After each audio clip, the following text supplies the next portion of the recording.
Hey guys, Darso1997 here again, coming to you guys with, well, definitely a first kind of video. It's not a LEGO creation showcase or a figure review. Instead, we're taking a review slash showcase of a custom action figure. Today is Ramarak from Kong Skull Island. But a lot of you probably know him as the big one, but I really, kind of don't call him that often because, in my opinion, a certain velociraptor from a certain dinosaur movie has that name. And besides, Ramarak is kind of a, more unique name.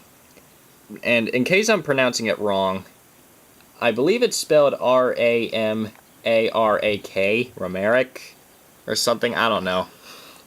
But, yeah, it's just, what I've done here was I took Bionicle pieces, these things, and I basically built a skeleton, I guess you could say, and then just molded the skin and head sculpt and back plates here with Apoxie Sculpt. And then once that dried, I just painted it. So, I guess we'll just go off to the detail.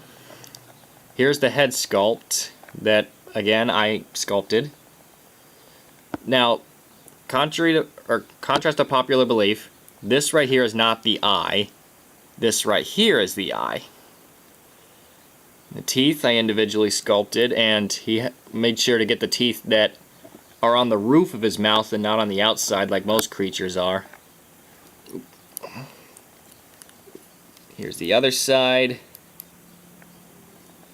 And as you can probably tell, this thing has a lot of articulation. That's what I was going for with all the ball joints of Bionicle pieces. The texture here and along the back plates. And tail, not really a lot of detail, just molded and painted. But yeah, I guess we'll show off articulation.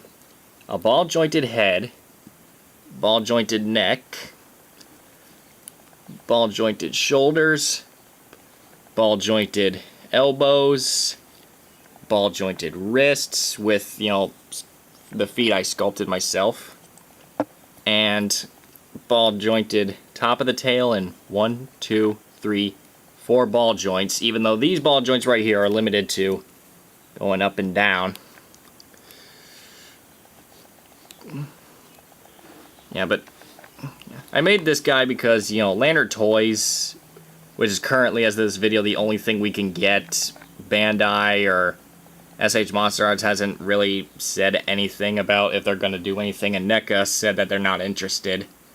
But, yeah, you can't expect me to see that, this guy fight Kong in Kong Skull Island and not want a figure of him. Now, the paint job is actually inspired by the Lantern Skullcrawler rather than the movie itself. And I know the ball joints here are black, but that's because the paint I used rubbed off. Would rub off of the ball joints when you move them, so I just didn't bother to paint them. But for a little comparison, let's just bring in the Lantern Toys Skullcrawler. Now, sizing here I actually believe is accurate. Now, you might be saying he's too tall, but, well, pay attention here. Oh, you see the Epoxy Sculpt is a little heavy on the joints, but it's not that big of a deal. This guy here is crouched down, like the Skullcrawler is supposed to be. This guy's standing up, so if this guy were to crouch down in his position, then yeah, I would say it would be pretty accurate. This guy's supposed to be the small one, and this is the big one. Now, let's compare him. Since I made him in the 6-inch scale, let's compare him to the Playmates 2005 King Kong. Again, I'd say this is actually... Let me get the head right. I'd say this is actually pretty accurate. There was a shot where Kong was tied up in chains and the Skullcrawler was, I think he licked him or something in a mockery way. I don't know. But, yep, this looks about accurate. And just for fun, hold on, let me steady him here. Like I said, a lot of articulation, so really, posable. Yep. Just for fun, let's compare him with some Godzilla 2014 since he's in the same universe as him. Here's the Bandai creation. Godzilla 2014. I know I'm being a bit sloppy here. And here he is compared to my custom painted NECA Godzilla 2014. I painted him with the atomic breath light up.